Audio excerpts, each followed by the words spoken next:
In the time of Sultan SHAH Suri in the 16th century, if a woman traveled with a basket full of gold on her head through a forest, the robbers and the thieves would not dare to come near her.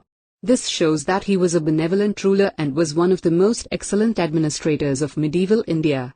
Because of his strictness and impartiality in the decision, robbers and dacoits had a fear of severe punishment, due to which there were almost no robbery and theft during his reign.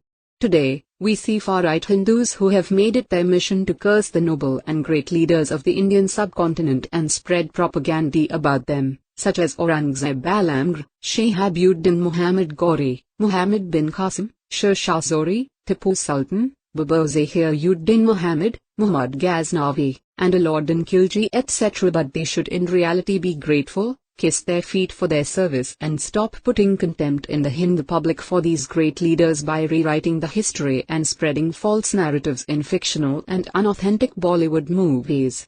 In reality, the Mughal Empire is the pride of the Indian subcontinent.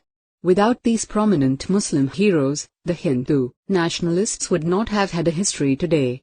Only fictional stories and figures created by illiterate people. India is Dar al-Islam, a Muslim country, occupied by Hindus, and it will remain the land of the Muslims till the end.